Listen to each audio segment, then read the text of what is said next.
Hi sir, നമ്മുടെ billionaires mind set programme ഉണ്ടല്ലോ, അത് ഓൺലൈനായിട്ടും ഓഫ്ലൈനായിട്ടും സാർ പ്രൊവൈഡ് ചെയ്യുന്നുണ്ട്. ഒരു ബിസിനസ്സുകാരനെ സംബന്ധിച്ചിടത്തോളം സാർ എപ്പോഴും പറയാറുണ്ട് പഠിച്ചിട്ട് ബിസിനസ് ചെയ്യണമെന്ന്. ഇത് ഇ ലേണിംഗ് കോഴ്സ് കൊണ്ട് sir BMS1 E learning course കൊണ്ട് സാർ ഉദ്ദേശിക്കുന്നത് എന്താണ്? അതിൽ നിന്നും വാങ്ങുന്ന ആൾക്ക് എന്തെല്ലാം കാര്യങ്ങളാണ് പഠിക്കാൻ പറ്റുന്നത്?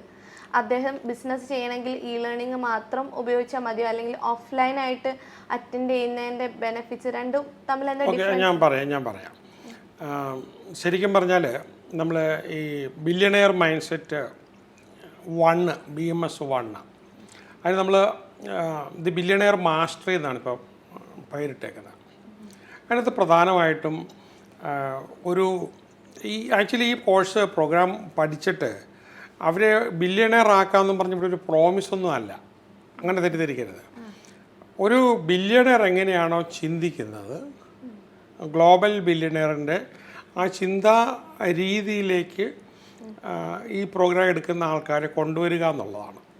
അപ്പോൾ ചിന്ത അങ്ങനെ കൊണ്ടുവന്ന് കഴിയുമ്പോഴത്തേക്കും സ്ലോലി അവരെ പോലെ അച്ചീവ് ചെയ്യാനായിട്ടുള്ള കഴിവ് നമുക്ക് ആർജിക്കാൻ പറ്റും. അപ്പോൾ നമുക്കൊരു ബില്യണെയറിൻ്റെ മൈൻഡ് സെറ്റാണ് ഇവിടെ കിട്ടുന്നത്. അതിൻ്റെ കൂടെ നമുക്കൊരു ബില്യണെയറിൻ്റെ സ്കില്ല്, പിന്നെ അത് വെച്ചിട്ട് നമ്മൾ അതിലേക്കുള്ള ആക്ഷൻ പ്രോഗ്രാം എന്ത് ചെയ്യണം. അപ്പോൾ അവിടെ നമുക്ക് ആരാണൊരു ആന്ത്രപ്രണർ ആരാണ്. അപ്പം ആന്ത്രപ്രണർ ലോകത്തിലെ സമൂഹത്തിലെ എന്തെങ്കിലും ഒരു വലിയ പ്രശ്നം തീർക്കുക, ആ തീർത്ത് കൊടുക്കുന്നതിന് അദ്ദേഹം ഒരു പ്രോഫിറ്റ് വാങ്ങിക്കുക. അത് മാസീവായിട്ട് വലിയ രീതിയിൽ ചെയ്യുമ്പോഴത്തേക്കും അതിൽ നിന്ന് കിട്ടുന്ന ലാഭമാണ് നമ്മൾ ഈ സമ്പത്തെന്ന് പറയുന്നത്. അപ്പോൾ അതുകൊണ്ട് തന്നെ നമ്മൾ എങ്ങനെയാണ് ഒരു ത്രൈവിങ് ബിസിനസ് എങ്ങനെയാണ് നമുക്ക് അത് ബിസിനസ്സിനകത്ത് റിസ്കുകൾ ഇല്ലാതാക്കുക എന്ന് പറയുന്നതാണ് ഏറ്റവും ആദ്യം. നമ്മൾ വണ്ടി പഠിക്കുമ്പോഴത്തേക്ക് ആദ്യം ബ്രേക്കാണല്ലോ പഠിക്കേണ്ടത്. അപ്പോൾ നമുക്ക് റിസ്ക് വരാതിരിക്കാനായിട്ട് നോക്കുക. അപ്പോൾ ഈ റിസ്ക് മിറ്റിഗേഷൻ, റിസ്ക് അവോയ്ഡൻസ് ടാക്ടിക്സും സ്ട്രാറ്റജീസും ഉണ്ട്. അതുപോലെ തന്നെ നമുക്ക് അവരുടെ ഒരു ബില്യണെയർ ആകാൻ ആഗ്രഹിക്കുന്ന ആൾക്കാർ ചെയ്യേണ്ട കുറച്ച് രീതികളുണ്ട്. ആ രീതികൾ ഇപ്പോൾ ഇതിൻ്റെ ഓരോ ചാപ്റ്ററും ഓരോ ഭാഗവും നമ്മളൊരു PhD റിസർച്ച് പോലെ നന്നായിട്ട് റിസർച്ച് ചെയ്തിട്ടുണ്ടാക്കിയിട്ടുള്ളതാണ്. അപ്പോൾ ഒരു സമ്പത്തുകാരനാകുന്ന മനസ്ഥിതിയിലേക്ക് അവരെ ഉയർത്തുക എന്നുള്ളത്, സമ്പന്നനാകുന്ന മനസ്ഥിതിയിലേക്ക് അവരെ ഉയർത്തുക. അപ്പോൾ അവരെ കൊണ്ടൊരു ഗോള് സെറ്റ് ചെയ്യിക്കുക, ഇങ്ങനെ ചെയ്യണം. അപ്പോൾ എന്താണെന്ന് വെച്ച് കഴിഞ്ഞാൽ നമ്മുടെ ഏറ്റവും വലിയ പരാജയം എന്ന് പറഞ്ഞാൽ ഒരേ സമയത്ത് നമ്മൾ ഒരുപാട് കാര്യങ്ങളെക്കുറിച്ച് ഇൻഫർമേഷൻ നമ്മുടെ ഉള്ളിൽ വന്നുകൊണ്ടിരിക്കുന്നതുകൊണ്ട് നമ്മുടെ ശ്രദ്ധയെല്ലാം അതിലേക്ക് പോകുന്നു എന്നുള്ളതാണ്. അപ്പോൾ അതിന് പകരം നമ്മൾ ഗോൾ സെറ്റ് ചെയ്ത് കഴിഞ്ഞാൽ, ഗോള് ആകെ ലോകത്തിൽ സെറ്റ് ചെയ്യുന്ന 3% ആൾക്കാരേ ഉള്ളൂ. എഴുതി തയ്യാറാക്കിയുള്ള ഉള്ളൊരു 1% ആൾക്കാരേ ഉള്ളൂ. അപ്പോൾ അവരെല്ലാം ഇത് അച്ചീവ് ചെയ്യുന്നുണ്ട്. അപ്പോൾ ഇതിനകത്ത് എഴുതി തയ്യാറാക്കിയ ഒരു ഗോള് ബിസിനസ്സിന് വേണ്ടി, അതിനകത്ത് നമ്മൾ ചെയ്തുകൊണ്ടിരിക്കുന്ന ബിസിനസ് ഈ ഒരു 100 crores ഇന്ത്യൻ റുപ്പീസിനുള്ള സാധ്യത ഇല്ലാത്തതാണെങ്കിൽ ബിസിനസ് അതിന് നല്ല ബിസിനസ്സുകൾ കണ്ടുപിടിക്കുക. അപ്പം അതൊരു വലിയ കാര്യമാണ്. അപ്പോൾ എന്നിട്ട് നമ്മൾ ഗോള് സെറ്റ് ചെയ്തൊരു പേഴ്സണലൈസ്ഡ് റോഡ് മാപ്പ്, നമ്മളൊരു ഗൂഗിൾ മാപ്പ് ഇട്ട് ഇപ്പോൾ ബാംഗ്ലൂർ പോവുകയാണെങ്കിൽ എങ്ങനെയാണ്, അപ്പോൾ അങ്ങോട്ടും ഇങ്ങോട്ടും ഉള്ളവർക്കൊന്നും പോകില്ല, ഇതുവഴി മാത്രമേ പോവുള്ളൂ. അപ്പോൾ അങ്ങനെ നമ്മൾ മൈൻഡിനെ സെറ്റ് ചെയ്തെടുക്കുക. അപ്പോൾ പിന്നെ വേറെ നമുക്ക് വറിയിടൊന്നും ആവശ്യമില്ല. അതെ. പക്ഷെ ഒരു ഗോള് നോർമലി നമ്മൾ മൈൻഡ് മാസ്റ്ററി പ്രോഗ്രാമിനൊക്കെ വന്ന് ഗോള് സെറ്റ് ചെയ്ത് ഫോക്കസ്ഡ് ആയിട്ട് പോകുന്ന ബിസിനസ്സുകാരുണ്ടാവും ചിലപ്പോൾ. ആ ബിസിനസ്സുകാർ ഈ ഒരു ബില്യണേഴ്സ് മൈൻഡ് സെറ്റിലേക്ക് വരുമ്പോൾ അത് തമ്മിലുള്ള ഗോളുകൾ തമ്മിൽ ഡിഫറൻസ് ഉണ്ടോ? ഇല്ല. ബേസിക്കലി നമ്മൾ ഗോൾ എന്ന് പറഞ്ഞു കഴിഞ്ഞാൽ നമുക്ക് എന്ത് സമ്പത്താണ് വേണ്ടത്, പിന്നെ എല്ലാം നടക്കണം, സമ്പത്ത് മാത്രമല്ല, നല്ല റിലേഷൻഷിപ്പ് ആയിരിക്കണം, നല്ല ആരോഗ്യം വേണം, അതുപോലെ തന്നെ നല്ല മെൻ്റൽ സ്ട്രെങ്ത് ഉണ്ടാക്കിയെടുക്കണം. അപ്പോൾ ഇങ്ങനെയുള്ള എല്ലാ കാര്യവും, സ്പിരിച്വാലിറ്റി നടക്കണം. അപ്പോൾ ഇതെല്ലാം ഉൾപ്പെടെയുള്ള ഒരു ആക്ടിവിറ്റി. അപ്പം നമ്മളെ ബിസിനസ് തന്നെ ഒരു സ്പിരിച്വൽ ആക്ടിവിറ്റി ആയിട്ട്, നന്മയുള്ളൊരു ബിസിനസ്സായിട്ട് മാറ്റുക. ഇതിന് വേണ്ടിയിട്ട് നമ്മൾ വലിയ രീതിയിൽ ചെയ്യണമെന്നുണ്ടെങ്കിൽ നമ്മളവിടെ ചില ടെക്നോളജി ഉപയോഗിക്കുന്നുണ്ട്. ലെവറേജ് എന്ന് പറയുന്ന ടെക്നോളജി അതാണ് മെയിനായിട്ട് നമ്മൾ പഠിക്കേണ്ട ഒരു കാര്യം. ലെവറേജ് പെട്ടാൽ എല്ലാവർക്കും മനസ്സിലാവും, പക്ഷെ അതെങ്ങനെയാണ് ചെയ്യേണ്ടത്? ഇപ്പോൾ ഒരു ജാക്ക് ഉപയോഗിച്ച് എങ്ങനെയാണ് ഒരു ലോറിയുടെ പൊട്ടിപ്പോയ ടയർ എങ്ങനെയാണ് മാറ്റുന്നത്? ലോറി എടുത്ത് പൊക്കാൻ പറ്റില്ലല്ലോ, അവിടെ മെഷീനൊന്നുമില്ല, ഒരു ഡിവൈസ് ഉപയോഗിച്ച് എന്ന് പറഞ്ഞതുപോലെ വലിയ ദൗത്യങ്ങൾ വളരെ ഈസി ആയിട്ട് ചെയ്യാനുള്ളൊരു മെത്തേഡുണ്ട്. അതുപോലെ തന്നെ നമ്മുടെ വിഷൻ, ബിസിനസ്സിൻ്റെ വിഷൻ അത് നമുക്ക് പ്രധാനമായിട്ടും അത് പിന്നെ ഗ്ലോബലി കിട്ടുന്ന എല്ലാ ഓപ്പർച്യൂണിറ്റീസും അതിനകത്ത് നമുക്ക് ബിസിനസ് മോഡലുണ്ട്, എന്ത് ബിസിനസ് മോഡലായിരിക്കണം ചെയ്യേണ്ടത്, റവന്യൂ മോഡലുണ്ട്. അപ്പോൾ ഈ കാര്യങ്ങളെല്ലാം ഉൾപ്പെടെയാണ് നമ്മൾ. അപ്പം റിസ്ക് അവോയ്ഡൻസ് ഉണ്ട്, ഐഡിയ സെലക്ഷനുണ്ട്, ഐഡിയ ഇംപ്ലിമെൻറ്റേഷനുണ്ട്. അപ്പം ഇത് ശരിക്കും പറഞ്ഞാൽ ഒരു 4 ദിവസത്തെ പ്രോഗ്രാം നടത്തി അത് റെക്കോർഡ് ചെയ്ത് എഡിറ്റ് ചെയ്ത് ആൾക്കാർക്ക് ഉപയോഗിക്കാൻ സൗകര്യത്തിന് ഇട്ടേക്കുക. അപ്പോൾ BMS1 ചിലപ്പോൾ വരുന്നത് ചിലപ്പോൾ ഇനി 6 മാസം കഴിഞ്ഞായിരിക്കും. അപ്പം അതുകൊണ്ട് നമ്മളിതൊട്ടും താമസിപ്പിക്കേണ്ട കാര്യമില്ല, നിസ്സാര ചിലവേ ഉള്ളൂ. അപ്പം ഹോട്ടലൊന്നും വേണ്ട, നമുക്ക് തന്നെ ഉപയോഗിക്കാം. അതിൽ നിന്ന് കിട്ടുന്ന പല ഐഡിയാസും വീണ്ടും വീണ്ടും കേൾക്കണമെന്ന് തോന്നിക്കഴിഞ്ഞാൽ ലേണിങ്ങിലായതുകൊണ്ട് വളരെ സിമ്പിളാണ്. മൊബൈലിനകത്ത് തന്നെയുണ്ട്, യാത്ര പോകുമ്പോഴും കാറിലൊക്കെ കേൾക്കാം. ഏത് സ്ഥലത്തിരുന്നും കേൾക്കാനുള്ള ഓപ്പർച്യൂണിറ്റി ലോകത്തിൽ എവിടെ ഇരുന്ന് വേണേലും കേൾക്കാം. നമ്മുടെ മലയാളികൾ തന്നെ ഇന്ത്യയുടെ എല്ലാ ഭാഗത്തും ഉണ്ട്, ലോകത്തിൻ്റെ എല്ലാ ഭാഗത്തും ഉണ്ട്. അപ്പോൾ അവർക്കൊക്കെ ഒരു ജോലിക്കാരിൽ നിന്നും ഒരു ബിസിനസ്മാനായി മാറണമെന്നുണ്ടെങ്കിൽ അതിന് തക്കതായ മെൻ്റൽ ഇൻപുട്ട് വേണം. അപ്പം അതാണിത് കിട്ടുന്നത്. ഇത് ജസ്റ്റ് പേയ്മെൻ്റ് അടച്ച് നമ്മൾ അതെടുത്ത് ഒരു 2 ആഴ്ച ഉപയോഗിച്ച് കഴിയുമ്പോഴത്തേക്ക് നമുക്ക് ഈ ഉപയോഗം തീരും. അപ്പം ഈ ഉപയോഗം അത് കഴിഞ്ഞത് റിവൈസ് ചെയ്യണം. ചില ആൾക്കാർക്ക് ഭയങ്കര സ്പിരിറ്റ് കയറിയിട്ട് ഒറ്റ ഇരിപ്പിന് ഭയങ്കര ത്രിൽഡാവും. അപ്പം അവരിതുവരെ ചെയ്ത ബിസിനസ്സിൽ നിന്നെല്ലാം നല്ല രീതിയിലേക്ക് അവർ ചെയ്യാനായിട്ട് തുടങ്ങും. അപ്പം അത് കഴിയുമ്പോഴത്തേക്ക് അവർക്ക് വീണ്ടും സംശയം വരും. അപ്പോൾ സംശയം വരുമ്പോൾ ഇത് വീണ്ടും എടുത്ത് നോക്കാം. പക്ഷേ അപ്പോൾ ഒരു 90 ദിവസത്തേക്ക് ഇത് കണ്ടിന്യൂസ് ആയിട്ട് വീണ്ടും വീണ്ടും വീണ്ടും ഉപയോഗിക്കണം. അപ്പം നമ്മൾ അങ്ങനെ ഉപയോഗിക്കുമ്പോഴത്തേക്കും നമുക്ക് ചില ചാപ്റ്റർ നമുക്ക് അതായത് ചില ബിസിനസ് എങ്ങനെയാണ് തുടങ്ങേണ്ടത്, അപ്പോൾ അതുപോലെ തന്നെ ബിസിനസ് നമ്മൾ ചെയ്യുന്ന പ്രൊഡക്റ്റിൻ്റെ ഇതെന്താണ്, ചിലതിന് ക്വാളിറ്റി വേണം, ക്വാണ്ടിറ്റി ഭയങ്കരമായിട്ട് വേണം, ഹൈ ഡിമാൻഡുള്ള പ്രൊഡക്റ്റ് ആയിരിക്കണം. ഇങ്ങനെയുള്ള കുറച്ച് അതെങ്ങനെയാണ് നമ്മൾ ഇംപ്ലിമെൻറ്റ് ചെയ്യുന്നതെന്നൊക്കെയുള്ള ഒരുപാട് കാര്യങ്ങൾ നമുക്ക് ഇംപ്ലിമെൻറ്റ് ചെയ്യാൻ ഒരുപാടുണ്ട്. അതാണ് ഇതിനകത്ത് കിട്ടുന്നത്. ഇതെടുത്ത് പഠിച്ചാൽ മതി. അത് കഴിഞ്ഞിട്ട് പിന്നെ വേറൊരു കാര്യം, ഓരോ ബിസിനസ്സുകാരും അവർ ഒന്നിച്ചിരുന്നിട്ടുള്ളൊരു മോഡിലേക്ക് വരാനായിട്ട് സമയം കിട്ടും. പക്ഷെ ഇത് ആദ്യം ഇത് വെച്ച് തുടങ്ങാമല്ലോ. ഇത് തുടങ്ങിയ ശേഷം ക്ലാസ്സിൽ വരുമ്പോഴത്തേക്ക് അവർക്ക് ഒരു എന്താ വരാൻ പോകുന്നവർക്ക് അറിയാം. അതിൻ്റെ ഡെപ്തിലേക്ക് പോയി പെട്ടെന്ന് അവർക്ക് ഇംപ്ലിമെൻറ്റ് ചെയ്യാനായിട്ട് പറ്റും. സർ, ബില്യണേഴ്സ് മൈൻഡ് സെറ്റ് ലേണിങ്ങിൽ കൊടുക്കുന്ന കണ്ടന്റുകളെ കുറിച്ച് ഞാൻ കോണ്ടന്റ് എന്താണെന്ന് വ്യക്തമായിട്ട് പറയാം. ഇതിനകത്ത് നമ്മൾ ചാപ്റ്റർ വൈസ് ആണ്. ഇതൊരു വലിയ ആക്ച്വലി ഒരു ബുക്കായിട്ടാണ്. അപ്പം അതിൽ നിന്നാണ് നമ്മൾ എടുക്കുന്നത്. എന്ന് പറഞ്ഞ് ഞാൻ തന്നെ തയ്യാറാക്കിയിട്ടുള്ള, വർഷങ്ങളായിട്ട് റിസർച്ച് ചെയ്ത് തയ്യാറാക്കിയിട്ടുള്ള ഒരു ടീം തന്നെ എഫർട്ടാണ് ഇത് കിട്ടുന്നത്. അപ്പം ആദ്യത്തെ ആ ഭാഗത്ത് തന്നെ കിട്ടുന്നതെന്ന് പറഞ്ഞാൽ നമ്മൾ ദ ബില്യണയർ മൈൻഡ് സെറ്റ്. അപ്പോൾ ഒരു ബില്യണയറിൻ്റെ ഇപ്പോൾ യൂസഫ് അലിയുടെയോ അല്ലെങ്കിൽ ജാക്ക് മായുടേതോ അല്ലെങ്കിൽ ജെഫ് ബെസോസിൻ്റെയോ മൈൻഡ് എന്താണ്, ആ മൈൻഡ് മറ്റുള്ളവരിൽ ഉണ്ടാക്കുക. ഇനി നമുക്ക് അതിനൊപ്പം നമ്മൾ അറിയണം ഹൂ ഈസ് ആൻ ആന്ത്രപ്രണർ.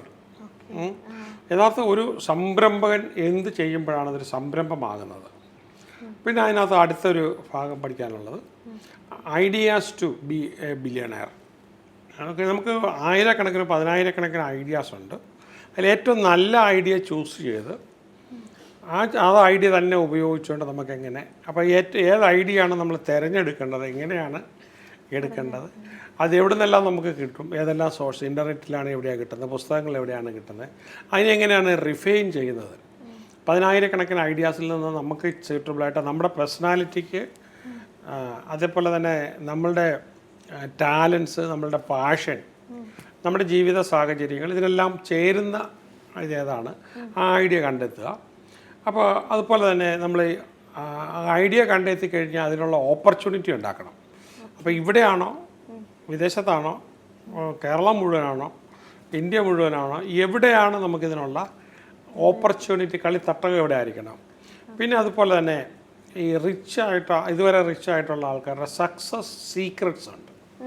അത് ഇതിനകത്ത് ഒരു മേജർ ചാപ്റ്ററാണ്. അതുപോലെ തന്നെ നമുക്ക് മണി ആൻഡ് സ്പിരിച്വാലിറ്റി. സമ്പന്നനാകുമ്പോഴും നമുക്ക് നന്മയുടെ സമ്പത്ത്, ഗുഡ് മണി മാത്രം വാങ്ങിച്ചുകൊണ്ട് എങ്ങനെയാണ് നമുക്ക് അപ്പം സമ്പത്തും സ്പിരിച്വാലിറ്റി എങ്ങനെയാണ്, ഫൈനാൻഷ്യൽ സൈക്കോളജി ഉണ്ട്. പിന്നെ അതുപോലെ നമ്മുടെ മൈൻഡിനെ റീപ്രോഗ്രാം ചെയ്യണം. അപ്പോൾ ഒരു ബില്യണയർ ആകാനായിട്ട് അപ്പം മൈൻഡ് കൊണ്ട് നമ്മൾ ജെഫ് ബെസോസിനെ പോലെ ആയിരിക്കണം, അല്ലെ ഇലോൺ മസ്കിനെ പോലെ ആയിരിക്കണം. അപ്പോൾ അത് നമുക്ക് എങ്ങനെ ആകാനായിട്ട് പറ്റും? പിന്നെ പ്രധാനമായിട്ടും ഗോൾ സെറ്റിങ് നമ്മൾ എവിടെ നിൽക്കുന്നോ അവിടെ നിന്ന് ഇതാണ് എൻ്റെ ഗോൾ, ഇത് ഗോളല്ല, ഇത് ഗോളല്ല. ആ ഗോൾ കൃത്യമായിട്ട് സെറ്റ് ചെയ്ത് എഴുതി തയ്യാറാക്കി. അത് കഴിഞ്ഞാൽ നമുക്ക് പിന്നെ ഒരു ഹെൽപ്പ് വേണമെങ്കിൽ എങ്ങനെയാണ് ചോദിക്കേണ്ടത്, ഫണ്ട് വേണമെങ്കിൽ എങ്ങനെയാണ് ചോദിക്കേണ്ടത്. നമുക്ക് ഒറ്റയ്ക്കൊന്നും വലിയ വിജയത്തിന് പോകാൻ പറ്റത്തില്ല. അപ്പം കുറേ പേര് ചേർന്നിട്ടാണ്. അപ്പോൾ എങ്ങനെയാണ് മറ്റുള്ളവർ ഹെൽപ്പ് തേടുന്നത്? പിന്നെ ബില്യണയർ ആകണേ അതിന് കുറച്ച് സ്ട്രാറ്റജീസ് ഉണ്ട്, തന്ത്രങ്ങൾ. അപ്പോൾ ഈ വാട്ട് ഈസ് എ സ്ട്രാറ്റജി എന്നൊരു ചോദ്യം ചോദിക്കും. നമുക്കൊരു സ്ഥലത്ത് എത്തിച്ചേരാനൊരു ഗോളുണ്ട്. അവിടേക്ക് എത്താനായിട്ട് ഏതെല്ലാം ശ്രമങ്ങളാണ് നമ്മൾ നടത്തേണ്ടതെന്നുള്ളതാണ്. സക്സസ്ഫുള്ളായിട്ട് പരാജയത്തിനുള്ള ശ്രമങ്ങളായിരിക്കരുത്. അപ്പോൾ എന്തൊക്കെ ശ്രമങ്ങളാണ് നടത്തണം എന്നുള്ളതിനെക്കുറിച്ചാണ് നമ്മൾ സ്ട്രാറ്റജിക്കകത്ത് പറയുന്നത്. പിന്നെ ഒന്ന് ഡെലിഗേഷൻ. നമ്മൾ തന്നെ എല്ലാം ചെയ്യാൻ പാടില്ല. അപ്പം നമുക്ക് വളരെ മിനിമം ഏറ്റവും ഹൈ വാല്യൂ ആയിട്ടുള്ള കാര്യങ്ങൾ മാത്രം ചെയ്ത് നമുക്ക് ഫ്രീ കിട്ടണം. അതേപോലെ തന്നെ ലെവറേജ് എങ്ങനെയാണ് നന്നായിട്ട് ലെവറേജ്. പിന്നെ കോപ്രന്വർ, ഫാമിലി മൊത്തമായിട്ടും തന്നെ കോപ്രന്വർ എന്ന് പറഞ്ഞാൽ ഹസ്ബൻഡ് ആൻഡ് വൈഫ് ബിസിനസ്സിൽ അങ്ങോട്ട് വൈഫിന് ചെയ്യാവുന്ന ചില റോളുകളുണ്ട്. വൈഫിൽ നിന്ന് ടോട്ടലി മാറി നിന്ന് ചെയ്യുന്നതിന് പകരം വൈഫിൻ്റെ സപ്പോർട്ടോടെ നമ്മൾ പിടിച്ചെടുത്തിട്ട് പിന്നെ നമ്മൾ ഇന്ന് ബിസിനസ് വിജയിപ്പിക്കാൻ ആവശ്യമായ ടെക്നോളജികൾ എന്തൊക്കെയാണ്, ഏതൊക്കെ ടെക്നോളജിയാണ്. പിന്നെ നമ്മളൊരു ബിസിനസ് സ്റ്റാർട്ടപ്പ് തുടങ്ങുകയാണെങ്കിൽ അതിന് 100 സ്റ്റെപ്സ് ഉണ്ട്. അതിലൊരു സ്റ്റെപ്പും മിസ് ചെയ്യാൻ പാടില്ല. ഇപ്പം നമ്മളതിനകത്ത് ഓൾറെഡി സ്റ്റെപ്പ് ചിലത് മിസ്സായിട്ടുണ്ടെങ്കിൽ നമ്മൾ ഏണിയും പാമ്പും കളിക്കുന്ന പോലെ അത് തിരിച്ച് താഴെ വരും. അപ്പോൾ എല്ലാ സ്റ്റെപ്പുകളും പാലിച്ച് നമ്മളെങ്ങനെയാണ് 100 സ്റ്റെപ്സ് നമുക്ക് അതായത് പ്രത്യേകമായിട്ട് പടം വരച്ചിട്ടിട്ടുണ്ട്, അതിന് നമ്പർ ഇട്ടിട്ട് ഓരോ എക്സ്പ്ലനേഷൻസ് കൊടുത്തിട്ടുണ്ട്. ഇപ്പൊ ബിസിനസ് തുടങ്ങിയവർ ചിലപ്പോൾ അത് അറിഞ്ഞുകൊണ്ടായിരിക്കില്ല തുടങ്ങിയിട്ടുണ്ടാവുക. അപ്പം അവരെ ബിസിനസ്സിനെ ടോട്ടലി ചേഞ്ച് ആവുന്ന ഒരു രീതി ആയിരിക്കും ഉണ്ടാവുക. അല്ലെങ്കിൽ അവരത് ഒന്നെങ്കിലും ഉപേക്ഷിക്കുക, അല്ലെങ്കിൽ പുതിയ ഒന്നായിരിക്കും. അല്ല, അതിന് പ്രോപ്പർ പ്രൊസീജിയർ പാലിച്ച് പോകുമ്പോൾ റിസ്ക് ഇല്ലാതാവും. നമ്മളിപ്പോൾ ട്രാഫിക് വണ്ടി ഓടിച്ച് പോവുകയാണെങ്കിൽ വണ്ടി ഇടിക്കത്തില്ല എന്ന് നമുക്ക് പറയാൻ പറ്റത്തില്ല. പക്ഷേ നമ്മൾ അബ്സല്യൂട്ട്ലി റൂളിനകത്തോടെ തന്നെ പോവുകയാണെങ്കിൽ നമുക്ക് ഈ വണ്ടി ഇടിക്കാനുള്ള സാധ്യത നല്ലതുപോലെ കുറയും. അപ്പോൾ അതാണ് ഇതിനകത്ത് പ്രത്യേകത. കാരണം ഈ 100 സ്റ്റെപ്സ് ഉണ്ട്. ആ ഓരോ സ്റ്റെപ്പും പാലിച്ച് വേണം പോകാനായിട്ട്. നമ്മൾ 12ാമത്തെ സ്റ്റെപ്പോ 19ാമത്തെ 36ാമത്തതോ 42ാമത്തതോ 57ാമത്തെ സ്റ്റെപ്പ് വിട്ടുപോയി, അത് ഫൈറ്റിലാണ്. നമ്മുടെ ബിസിനസ് മൊത്തം തകർന്നു പോകാൻ കാരണമാവും. അപ്പോൾ ഓൾറെഡി തുടങ്ങിയ ബിസിനസ് ആണെങ്കിലും നമുക്ക് അതിനകത്തോട്ട് വന്ന് ഏതൊക്കെ സ്റ്റെപ്പാണ് ഞാൻ പാലിക്കാത്തതെന്നുള്ളത് പാലിച്ചു പോയി ഇത് ചെയ്യണം. പിന്നെ നമ്മൾ റിസ്ക് എങ്ങനെയാണ് നമ്മൾ മിറ്റിഗേറ്റ് ചെയ്യുക, കണ്ടെത്തി അതിനെ കാൽക്കുലേറ്റ് ചെയ്ത് ഇല്ലാതാക്കുക. പിന്നെ ബിസിനസ് മോഡൽ 30ഓളം ബിസിനസ് മോഡൽസ്. പക്ഷെ നമ്മളെ യഥാർത്ഥ ബിസിനസ് മോഡൽ നമുക്ക് അതിനകത്ത് നിന്ന് കണ്ടെത്താൻ പറ്റുമോ? അങ്ങനെയല്ല, നമുക്കൊരു പലപ്പോഴും ബിസിനസ് മോഡലും റവന്യൂ മോഡലും കൂടി കണക്റ്റഡ് ആണ്. അതായത് ഈ വൺ സിംഗിൾ റവന്യൂ മോഡലേ കാണുള്ളൂ, അത് ഡേഞ്ചറസ് ആണ്. രണ്ടാമതൊരു ഇൻകം, മൂന്നാമതൊരു ഇൻകം, നാലാമതൊരു ഇൻകം, അങ്ങനെ ഒരു 5-6 ഇൻകം ഒരു ബിസിനസ് അതിനെ സെറ്റ് ചെയ്യാനായിട്ടൊരു മെത്തേഡുണ്ട്. അതാണ് നമ്മൾ. അപ്പോൾ അതുകൊണ്ട് റവന്യൂ മോഡൽസ് നമ്മുടെ ഓരോരുത്തരുടെ ബിസിനസ്സിന് റവന്യൂ മോഡൽസ് ഉണ്ട്. അതുപോലെ തന്നെ നമ്മൾ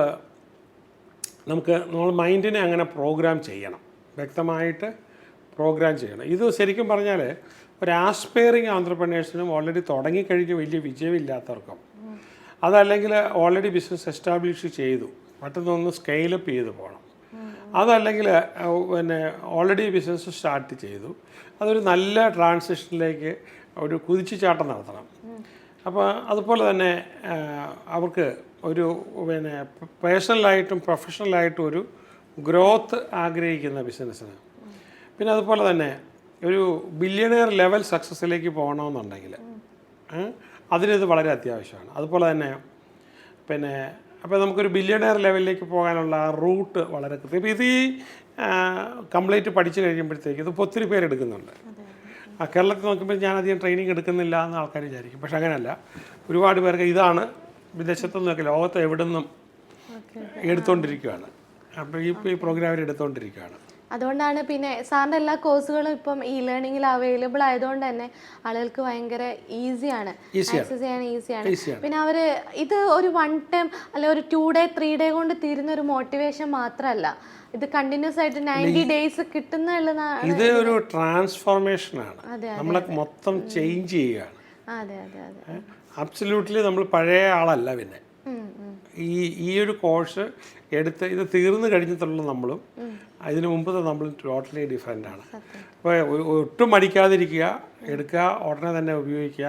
അതിൽ വേണ്ട ചാപ്റ്റേഴ്സ് വീണ്ടും അതിനകത്ത് തന്നെ അത് പിന്നെ ഒരുപാട് കേസ് സ്റ്റഡീസൊക്കെ ഉൾപ്പെടെ വരുന്നതുകൊണ്ട് നമ്മൾ പഠിച്ചു പോകും. ക്യൂരിയോസിറ്റി തുടങ്ങിക്കഴിഞ്ഞാൽ അത് ക്യൂരിയോസിറ്റി നടത്തി നമ്മളൊന്ന് ട്രൈ ചെയ്ത് നോക്കാം.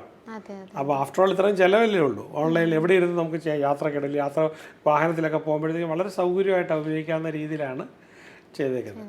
അപ്പോൾ ഇതൊരുപാട് വർഷത്തെ എൻ്റെ പ്രയത്നത്തിൻ്റെ ഫലമാണ്. തന്നെയല്ല, ആയിരക്കണക്കിന് ആൾക്കാർ ഇത് ചെയ്ത് വലിയ തോതിൽ വിജയിച്ചിട്ടുണ്ട്. അപ്പം ഇതിപ്പോൾ ഇവരുടെ ലിസ്റ്റൊന്നും നമ്മൾ സാമ്പത്തിക കാര്യമായതുകൊണ്ട് അവരുടെ ലിസ്റ്റൊന്നും പരസ്യപ്പെടുത്തേണ്ട കാര്യമില്ല. പക്ഷേ ഓഫീസിൽ വിളിക്കുമ്പം ഓൾറെഡി തന്നെ ഇതിൽ വിജയിച്ചിട്ടുള്ള ഒരാളെ പരിചയപ്പെടുത്തി തരണം എന്ന് പറഞ്ഞു കഴിഞ്ഞാൽ അവർ പരിചയപ്പെടുത്തി തരും. അപ്പോൾ അവരുമായിട്ട് അവർ ബിസിനസ്സുകാരാണ്, അവരുടെ സമയം നോക്കിയിട്ട് വിളിച്ചാൽ മതി. അപ്പോൾ ഇത് ഇന്ന കാര്യത്തിനാണ് വിളിക്കുന്നതെന്ന് വേണമെങ്കിൽ ഒരു വാട്സപ്പ് മെസ്സേജ് അയച്ചതിന് ശേഷം പുതുതായിട്ട് ചേരാൻ പോവുകയാണെന്ന് പറയുകയാണെങ്കിൽ അവരിലും തന്നെ ഫീഡ്ബാക്ക് കിട്ടും. അപ്പോൾ ഓൾറെഡി അത് എത്തി വിജയിച്ചിട്ടുള്ളവരിലും തന്നെ നമുക്ക് ഫീഡ്ബാക്ക് കിട്ടും. ഇതിനകത്ത് ഒത്തിരി ട്രെയിനിങ്ങും ഒരു സബ് കോൺഷ്യസ് ലെവലിലാണ്. 8 മെഡിറ്റേഷൻസ് ഉണ്ട്. അപ്പോൾ അത് നമ്മൾ ഈ പ്രോഗ്രാം അറ്റൻഡ് ചെയ്യുന്ന കൂടെ തന്നെ ഈ മെഡിറ്റേഷനിൽ കൂടി പല ഐഡിയ സബ് കോൺഷ്യസ് മൈൻഡിൽ നമ്മൾ കൊടുക്കുന്നുണ്ട്. അങ്ങനെ അവരുടെ ബ്ലൂ പ്രിൻ്റ് തന്നെ മാറ്റുന്നുണ്ട്. പിന്നെ അവർ ഈ പറഞ്ഞ പോലെ ആ ഗോള് അതിൽ കൂടി തന്നെ അതും നമ്മൾ ഇൻറ്റേർണലി പ്ലാൻ ചെയ്യുകയാണ്. അപ്പോൾ ഒരു ഓൺട്രപ്രണറിൻ്റെ ജേണി ആയിട്ട് തന്നെ ഇത് അവർ മുന്നോട്ട് പോകുന്ന ഒരു ഗൈഡൻസ് പോലെ തന്നെ അവർക്ക് ഫീൽ ചെയ്യും. അപ്പം അങ്ങനെ ചെയ്യുമ്പോഴത്തേക്ക് ഇത് നമുക്ക് പിന്നെ എല്ലാ ദിവസവും കേൾക്കുമല്ലേ, വീണ്ടും വീണ്ടും കേൾക്കുമ്പോൾ അതിനകത്ത് മോട്ടിവേഷണൽ പാർട്ടുണ്ട്. അപ്പോൾ നമ്മൾ വളരെ ഇൻസ്പയർഡ് ആവും. അറ്റ് ദ സെയിം ടൈം നമുക്ക് ഈ പ്രശ്നങ്ങളൊക്കെ വരട്ടെ നോക്കാം എന്നുള്ളൊരു നമുക്കൊരു ധൈര്യം, സെൽഫ് കോൺഫിഡൻസ്. പഠിച്ചിട്ടൊരു കാര്യം ചെയ്യുമ്പം ഇപ്പോൾ ഡ്രൈവിങ് പഠിക്കാതെ വണ്ടി ഓടിക്കുന്നതും ഡ്രൈവിങ് പഠിച്ചതിന് ശേഷം വണ്ടി ഓടിക്കുന്നതും തമ്മിലുള്ള വ്യത്യാസമുണ്ടല്ലോ. ഇത് നമ്മൾ ഡ്രൈവിങ് പഠിച്ചതിന് ശേഷം വണ്ടി ഓടിക്കുന്ന പോലെ. അപ്പം റൂളുകൾ പാലിച്ച് പോകുമ്പോഴത്തേക്കും നമുക്ക് ഇതൊരു ടോട്ടൽ ഗെയിം ചേഞ്ചറായി. ഇപ്പോൾ ചെയ്തുകൊണ്ടിരിക്കുന്ന ബിസിനസ്സിനെ നമ്മൾ അബ്സല്യൂട്ട്ലി തന്നെ അത് മാറ്റിക്കളയും. പിന്നെ ഇതിൻ്റെ വെബ്സൈറ്റിൽ കയറി കഴിഞ്ഞാൽ നിങ്ങൾക്ക് ഒരുപാട് വിവരങ്ങൾ അതിൽ നിന്ന് കിട്ടാനായിട്ട് പറ്റും. All the best. Thank you sir.